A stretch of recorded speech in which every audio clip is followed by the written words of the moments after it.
আসসালামু আলাইকুম সবাইকে। সবাই কেমন আছেন? আমি আলহামদুলিল্লাহ ভালো আছি। তো আজকে আপনাদের জন্য নিয়ে আসলাম একটা রেসিপি। আজকে অথেন্টিকভাবে রেসিপিটা দেওয়ার চেষ্টা করব। তো চলুন দেখি। তো প্রথমে কড়াই বসায় দেওয়া হইলো, এখন তেল দিয়ে দেওয়া হচ্ছে। বাইরে কাজ হচ্ছে তো তাই অনেক শব্দ, অনেক নয়েজ। আকাশটা খুব মেঘলা হয়ে আছে। তো এখন দিয়ে দিল পেঁয়াজ। তারপর পেঁয়াজটা একটু হালকা ভাজা ভাজা করতেছে।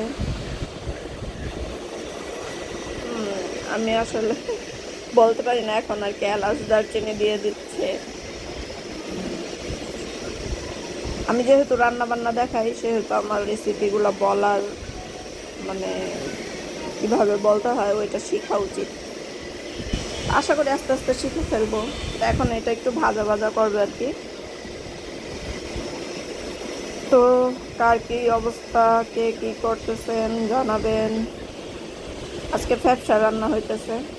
এই হচ্ছে ফ্যাপসা। ফ্যাপসা কার কার ভালো লাগে জানাবেন। এখন আদা রসুন দিয়ে দিল।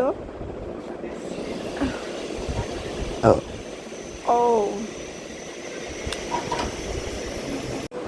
তো এখন আদা রসুনগুলো একটু ভাজা ভাজা করবে, দিয়ে দিল লবণ। আদা রসুনের যে একটা স্মেল আছে ওইটা একটু ভাজা ভাজা করলে ওই স্মেলটা আর কি চলে যায়।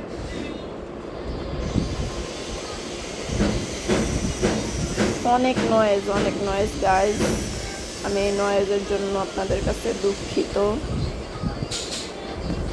তো এ তো ভাজা ভাজা প্রায় হয়ে গেছে। এখন অন্যান্য মশলাগুলো দিয়ে দিবে। একটু পানি দিয়ে দিল, পানিটা দেওয়া দেখাতে পারিনি, সরি। এখন দিয়ে দিল হলুদ গুঁড়া। এখন দিবে গরম মশলা গুঁড়া। দিল আর কি, গরম মশলা গুঁড়া দিল। তারপর এখন দিবে মরিচ গুঁড়া। ইয়েস, মরিচ গুঁড়া দিল, একটু বেশি দিল আর কি। ঝাল ঝাল হলে খেতে ভালো লাগে আর কি। তো এই তো এখন মশলাগুলো কষানো হবে। তারপর দিল, এটা কি দিল আমি তো খেয়াল করলাম না। ওইটা মনে হয় জিরা গুঁড়া হইতে পারে। হ্যাঁ ভাই, আমার রেসিপি তোমরা একটু ম্যানেজ করে নিও। তো এখন এই মশলাটা কষানো হবে। যখন এই মশলা থেকে তেল উঠে আসবে তখনই ফ্যাপসাটা দিয়ে দেওয়া হবে। তো তেল উঠে আসছে, ফ্যাপসাও দিয়ে দেওয়া হয়েছে। তো এটাকে ভালো করে কষানো হবে।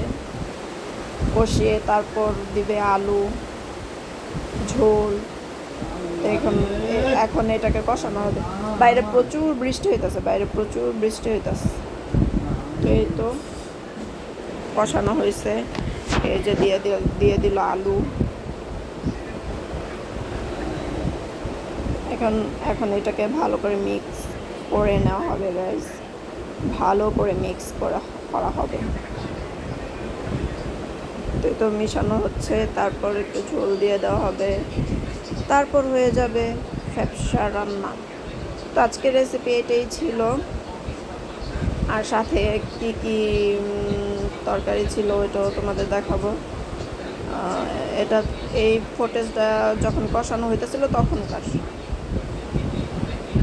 তো সাথে ছিল কলা দিয়ে ইলিশ মাছের ঝোল, যেটা খেতে অনেক অনেক টেস্টি ছিল, সুস্বাদু ছিল। আর ছিল ইলিশ মাছ ভাজা। তারপর ছিল করলা ভাজি। তারপর আরেকটা খাবার ছিল, সেটা হচ্ছে ঝিঙে দিয়ে বাইলা মাছ, যেটা আমার অনেক ফেভারিট একটা তরকারি। তো এই ছিল আজকের রান্না। এখন খাওয়া দাওয়া হবে। আমি আমার প্লেটে সাজিয়ে নিলাম আমার দুপুরের খানা। তো এ তো সবাই ভালো থাকবা, আমার জন্য দোয়া করবা, আমিও তোমাদের জন্য দোয়া করি। আল্লাহ হাফেজ।